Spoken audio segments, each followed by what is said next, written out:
Stephen Hawking এমন একজন ব্যক্তি ছিলেন যে তিনি নিজের বেশিরভাগ থিওরিজ এবং প্রেডিকশন সত্য প্রমাণিত করেছিলেন, কিন্তু দুঃখের বিষয় হলো তিনি এখন আর এই পৃথিবীতে নেই। কিন্তু তিনি মারা যাওয়ার আগে এমন কিছু ভয়ানক প্রেডিকশন করেছিলেন পৃথিবীর বিনাশ সম্পর্কে, আর এটা যদি সত্যি প্রমাণিত হয় তাহলে আগামী 200 বছরের মধ্যে আমাদের এই পৃথিবী ধ্বংস হয়ে যাবে।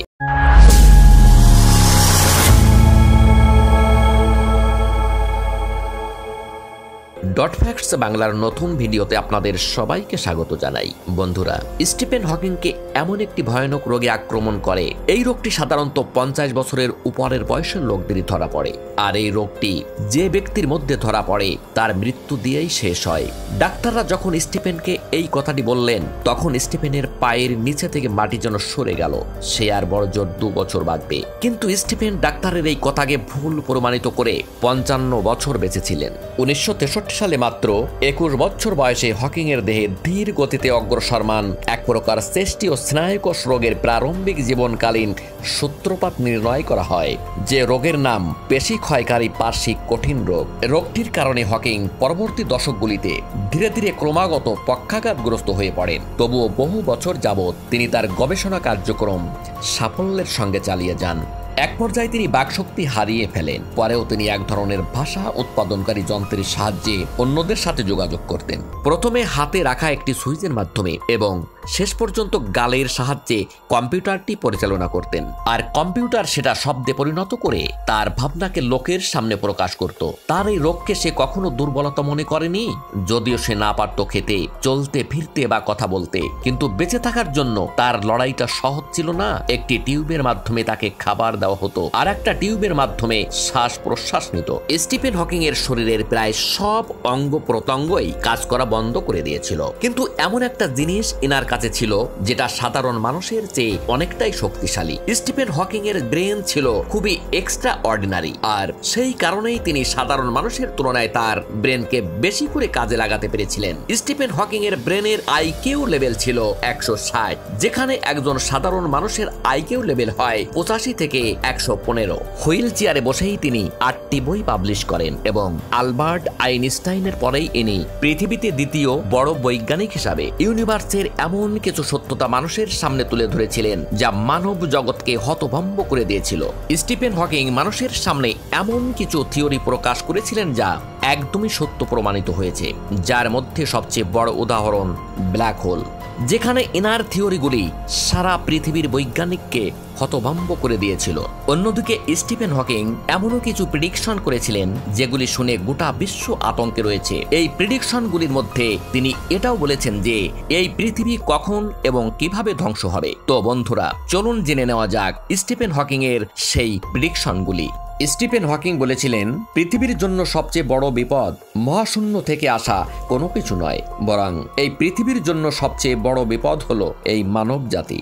মানুষ জাতি যদি একই সাথে শান্তিপূর্ণভাবে বসবাস করতে না শেখে তাহলে খুব বেশি দিন লাগবে না এই পৃথিবী বিনাশ হবে, যার উদাহরণস্বরূপ আমরা ইসরায়েল আর হামাসের মধ্যে ভয়াবহ যুদ্ধ দিয়েই বুঝতে পারছি। এছাড়া দ্বিতীয় বিশ্বযুদ্ধে আমেরিকা জাপানের হিরোশিমা এবং নাগাসাকি শহরে পারমাণবিক বোমা নিক্ষেপ করেছিল, যার ফলস্বরূপ আজ পর্যন্ত সেখানে রেডিয়েশনের প্রভাবে সাইড ইফেক্ট লক্ষ্য করা যায়। আর সেই জন্যই হকিং এর প্রেডিকশন বলে যে মানব জাতি যদি শান্তিপূর্ণভাবে একই সাথে না থাকতে শেখে তাহলে এমন একদিন আসবে যেদিন তারা নিউক্লিয়ার যুদ্ধ শুরু করবে, আর সেই দিনই পৃথিবীর শেষ দিন হবে। স্টিফেন হকিং ইউনিভার্সের উপর খুব গভীরভাবে গবেষণা করে বলেছেন, পৃথিবী ছাড়াও অন্য গ্রহে অবশ্যই জীবন আছে, আর এক না একদিন তাদের সাথে আমাদের সম্মুখীন হতেই হবে। সায়েন্টিফিক থিওরি থেকে আমরা জানি যে আমাদের ইউনিভার্স একটি বিগ ব্যাংকের মাধ্যমে সৃষ্টি হয়েছিল, কিন্তু হকিং এর থিওরি তার থেকে আলাদা ছিল। ওনার মতে একটি বিগ ব্যাং হয়নি, বরং আরো অনেকগুলি বিগ ব্যাং হয়েছিল, আর তার থেকে আমাদের ইউনিভার্স ছাড়াও আরো অনেক ইউনিভার্স সৃষ্টি হয়েছে। অর্থাৎ হকিং প্যারালাল ইউনিভার্সে বিশ্বাস করতেন, কিন্তু আজ পর্যন্ত প্যারালাল ইউনিভার্সের কোনো সঠিক প্রমাণ বিজ্ঞানীরা পায়নি। কিন্তু স্টিফেন হকিং এর দৃঢ় বিশ্বাস ছিল যে একদিন পৃথিবীতে এলিয়েনরা আমাদের উপর স্টাডি করতে অবশ্যই আসবে।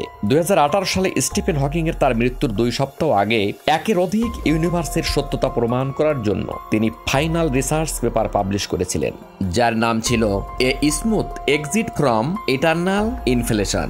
যেখানে তিনি বলেছিলেন আমাদের ইউনিভার্স বিগ ব্যাংকের কারণে সৃষ্টি হয়েছে এবং সেটি এখনো পর্যন্ত এক্সপেন্ড হয়ে চলেছে।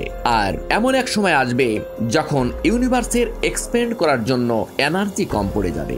সেই সময় সব তারাগুলি ধীরে ধীরে নিভে যাবে এবং চারিদিকে শুধু অন্ধকার আর অন্ধকার হয়ে যাবে। আর এটি সেই সময় হবে যখন আমাদের পুরো ইউনিভার্স ধ্বংস হয়ে যাবে। স্টিফেন হকিং বলেছিলেন মানব জাতি যদি তাদের প্রজাতি বাঁচিয়ে রাখতে চায় তাহলে খুব শীঘ্রই তাদের প্যারালাল ইউনিভার্সের সন্ধান করে সেখানে বসতি গড়ে তুলতে হবে। যদিও স্টিফেন হকিং চলাফেরা করতেন তার রোবোটিক হুইল চেয়ারে, কিন্তু তিনি সবসময় রোবটের বিরুদ্ধে কথা বলতেন। সাধারণত রোবটদের বানানো হয় মানুষের কাজকে সহজ করার উদ্দেশ্যে, কিন্তু যত দিন যাচ্ছে ততই রোবটকে আরো অ্যাডভান্স করে তোলা হচ্ছে। বর্তমান সময়ে এমনও রোবট তৈরি করা হচ্ছে যেগুলি আর্টিফিশিয়াল ইন্টেলিজেন্সের মাধ্যমে এমন এমন কাজ করে যা মানুষও করতে পারে না। হকিং বলেছিলেন এমন একদিন আসবে যখন একটি রোবট আরেকটি রোবটকে বানাতে সক্ষম হবে। স্টিফেন হকিং প্রেডিকশন করেছিলেন এই অ্যাডভান্স রোবটরা একদিন মানুষের উপর কন্ট্রোল করার চেষ্টা করবে এবং তারা তাতে সক্ষমও হবে। স্টিফেন হকিং এর প্রেডিকশনের মধ্যে সবচেয়ে আতঙ্কিত প্রেডিকশন ছিল গ্লোবাল ওয়ার্মিং। তিনি বলেছিলেন যদিও মানুষ এই সবকিছু থেকে কোনোভাবে বেঁচে যায়, তবে আগামী 600 বছরের মধ্যে গ্লোবাল ওয়ার্মিং এর কারণে পৃথিবীতে মানুষের পক্ষে বসবাস করা সম্ভব হবে না। ওই সময় সারা পৃথিবীর গাছপালা শুকিয়ে যাবে, সমুদ্রের জল শুকিয়ে যাবে এবং মানুষের কোনো চিহ্ন থাকবে না। এর সবচেয়ে বড় কারণ জনসংখ্যা বৃদ্ধি এবং বড় বড় কারখানা থেকে নিঃসৃত ধোঁয়া, অধিক হারে বায়ু দূষণ। স্টিফেন হকিং বলেছিলেন আগামী 600 বছর পরে পৃথিবী ঠিক শুক্র গ্রহের মতো রূপ নেবে এবং পৃথিবীর গড় তাপমাত্রা হয়ে দাঁড়াবে প্রায় 250 ডিগ্রি সেলসিয়াস। আর আকাশ থেকে বৃষ্টির বদলে সালফিউরিক অ্যাসিডের বৃষ্টি হবে। গরম হাওয়ার গতিবেগ 360 কিলোমিটার প্রতি ঘন্টায় পৌঁছে যাবে।